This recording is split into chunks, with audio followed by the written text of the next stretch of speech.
Invest in your spine ഈ വർഷത്തെ world spine ഡേയുടെ തീമാണ്.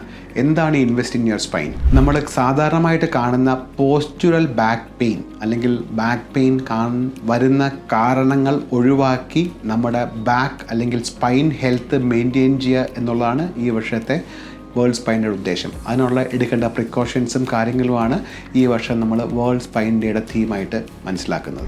ഡോക്ടറെ, എൻ്റെ കസേര ശരിയാണോ? ഈ കസേരയുടെ ഇരിപ്പോണ്ട് എനിക്ക് വേദന വരുമോ? നമ്മൾ സാധാരണമായിട്ട് കേൾക്കുന്നൊരു ചോദ്യമാണത്.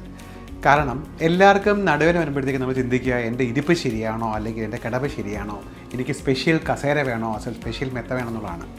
മനസ്സിലാക്കുക, ഈ നമ്മുടെ സാധാരണമായിട്ട് കാണുന്ന നടുവേദന അല്ലെങ്കിൽ കഴുത്തിനയുടെ മോസ്റ്റ് കോമൺ കാരണം പോസ്റ്റുറൽ ബാക്ക് പെയിൻ അല്ലെങ്കിൽ പോസ്റ്റുറൽ നെക്ക് പെയിൻ ആണ്. ഇതിൻ്റെ കാരണം കസേരയോ മേശയോ മെത്തയോ അല്ല, ഇതിൻ്റെ കാരണം ഇംപ്രോപ്പർ പോസ്റ്റുറൽ മസിൽസ് ആണ്. അപ്പം നമുക്ക് നമ്മുടെ നടുവിന് വേണ്ടി പ്രൊട്ടക്ഷൻ അല്ലെങ്കിൽ പ്രിവെൻഷൻ എന്ന് പറയുന്നത് 4 കാര്യങ്ങളാണ്. ഒന്ന്, നമ്മുടെ ഇരിക്കുന്ന പോസ്ചർ. അത് നിവർന്നിരിക്കുന്നതാണ് മോസ്റ്റ് ഇമ്പോർട്ടൻറ്റ്, അല്ലാതെ ചെയറിൻ്റെ സപ്പോർട്ടല്ല. നമ്പർ 2, നമ്മൾ ഒരു ഡെസ്ക് ജോബ് ആണെങ്കിൽ അല്ലെങ്കിൽ ഇരുന്ന് ജോലിയാണെങ്കിൽ ആ നിൽക്കുന്ന മോണിറ്ററിൻ്റെ ഹൈറ്റ്. മിക്കവരും ഇപ്പം നമ്മുടെ കമ്പ്യൂട്ടറിലാണ് വർക്ക് ചെയ്യുന്നത്. അപ്പോൾ ഒരു ലാപ്ടോപ്പിൽ ഇരുന്ന് മേശപ്പുറത്ത് വർക്ക് ചെയ്ത നടുവേദന ഉറപ്പാണ്. നമ്മൾ ഇരിക്കുമ്പോഴത്തേക്ക് നമ്മുടെ ഹൈറ്റിൽ മോണിറ്റർ വരണം. ഉദാഹരണമായിട്ട് എല്ലാവരും നമ്മൾ ഉടുപ്പ് മേടിക്കുമ്പോൾ നമ്മുടെ സൈസിന് തയ്പ്പിച്ച ഉടുപ്പെടുക്കുന്നത് അല്ലേ. ഇപ്പം നമ്മൾ കസേര മേശ മേടിക്കുമ്പോൾ ആ കസേരയുടെ ഉള്ള മേശയുടെ പുറത്ത് നമ്മൾ ഇരിക്കുക ചെയ്യുന്നത്.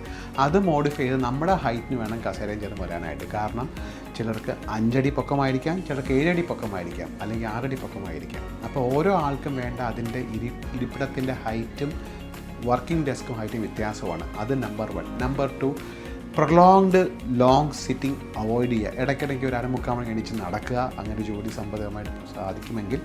3, ആഡിക്വേറ്റ് എക്സസൈസ്. നമ്മൾ ഈ വെയ്റ്റ് ലിഫ്റ്റിംഗ് എന്ന് പറയുന്ന അല്ല നടുവേദനയ്ക്കുള്ള എക്സസൈസ്. നടുവേദനയ്ക്ക് എന്നുള്ളത് സ്ട്രെച്ചിങ്ങും സ്ട്രെങ്തനിങ്ങുമാണ്.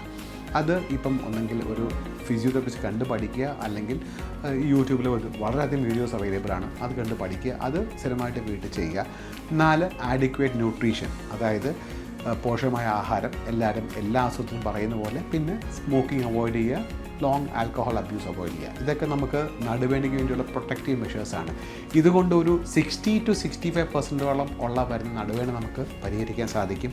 ഇതിൽ നിൽക്കാത്തവയാണ് നമ്മൾ അസുഖമെന്ന് വിളിച്ച് ടെസ്റ്റുകളും കണ്ട് ഡോക്ടർമാരെ കാണേണ്ട ആവശ്യം. ഒരു 60% ഉള്ള വേദന, ഇങ്ങനെയുള്ള വേദന നമുക്ക് ഈ പ്രിവെൻറ്റീവ് മെഷേഴ്സ് കൊണ്ട് അവോയ്ഡ് ചെയ്യാൻ സാധിക്കും. ഇതുകൊണ്ട് മാറാൻ പറ്റാതെ അല്ലെങ്കിൽ ഇതിൻ്റെ കൂടെ കാല് വേദന, തരിപ്പ് വരിക, നടക്കാൻ ബുദ്ധിമുട്ട് വരിക, എന്തെങ്കിലും ന്യൂറോളജി സിംറ്റംസ് ഉണ്ടാകുക, അല്ലെങ്കിൽ അറ്റ് റെസ്റ്റ് പെയിൻ വരിക, രാത്രി കിടന്ന് ഉറങ്ങുമ്പോൾ വേദന കൊണ്ട് എണീക്കേണ്ടി വരിക, ഇതിനൊക്കെയാണ് നമ്മൾ വൈദ്യസഹായം തേടേണ്ട ആവശ്യം.